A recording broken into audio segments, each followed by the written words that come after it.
প্রতিদিন আমাদের শরীরে এমন কিছু ঘটনা ঘটে যেগুলোকে আমরা স্বাভাবিক বলে ধরে নিই। হাই তুলি, ভয়ের স্বপ্নে শরীর নড়াতে পারি না, চোখ কেঁপে ওঠে, কোনো গন্ধ মুহূর্তেই বহু বছরের স্মৃতি ফিরিয়ে আনে। এমনকি কখনো মনে হয় এই মুহূর্তটা যেন আগেও ঘটেছে। এসব কি শুধু কাকতালীয়, নাকি এর পেছনে লুকিয়ে আছে বিজ্ঞানের অবাক করা রহস্য? আজ জানবেন মানবদেহ ও মস্তিষ্কের এমন 5টি রহস্য যেগুলো প্রতিদিন আমাদের সঙ্গে ঘটলেও এর আসল কারণ অনেকেই জানেন না। একটা মজার বিষয় খেয়াল করেছেন? একজন হাই তুললেই আশেপাশের আরও 2-3 জন হাই তুলতে শুরু করে। কিন্তু এমনটা কেন হয়? হাই কি শুধু ঘুমের কারণেই আসে? আসলে শুধু ঘুমের জন্যই হাই আসে এমনটা নয়।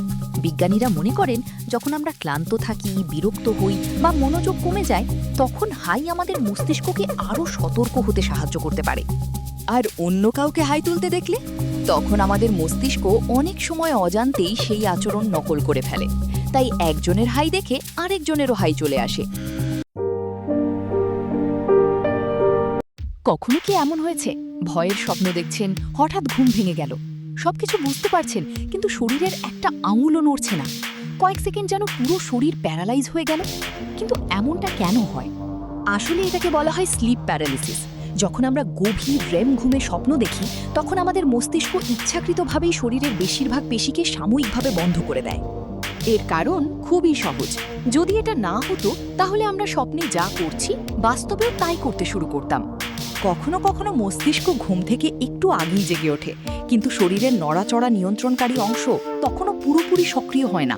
ফলে আপনি চোখ খুলে সব বুঝতে পারেন, কিন্তু কয়েক সেকেন্ডের জন্য শরীর নড়াতে পারেন না। এই অবস্থায় মস্তিষ্ক এখনও আংশিকভাবে স্বপ্নের প্রভাবের মধ্যে থাকায় অনেকের মনে হয় ঘরে কেউ আছে বা কেউ তাদের চেপে ধরে আছে। কিন্তু কয়েক সেকেন্ডের মধ্যেই শরীর আবার স্বাভাবিকভাবে নড়াচড়া করতে শুরু করে। অনেকে বলেন ডান চোখ কাঁপলে ভালো কিছু হবে, আবার বাঁ চোখ কাঁপলে খারাপ। কিন্তু সত্যিই কি তাই? আসলে আমাদের চোখের পাতা হঠাৎ কাঁপতে শুরু করে কেন? এর পেছনে কি কোনো কুসংস্কার, নাকি আছে বিজ্ঞানের ব্যাখ্যা? চলুন জেনে নিই। আসলে চোখের পাতা কাঁপার এই অবস্থাকে বলা হয় আইলিড মায়োকাইনিয়া। আমাদের চোখের পাতায় খুব ছোট ছোট পেশি থাকে যেগুলোকে নিয়ন্ত্রণ করে স্নায়ু বা নার্ভ। আমাদের মস্তিষ্ক থেকে ফেশিয়াল নার্ভের মাধ্যমে চোখের পাতার পেশিতে বৈদ্যুতিক সংকেত যায়। ক্লান্তি বা স্ট্রেসের সময় এই স্নায়ু কখনো কখনো অপ্রয়োজনীয় ছোট ছোট সংকেত পাঠায়। সেই কারণেই চোখের পাতার পেশি বারবার কেঁপে ওঠে, যদিও আমরা সেটা চাই না। কখনো কি এমন হয়েছে হঠাৎ বৃষ্টির মাটির গন্ধ পেয়ে ছোটবেলার কোনো দিনের কথা মনে পড়ে গেল?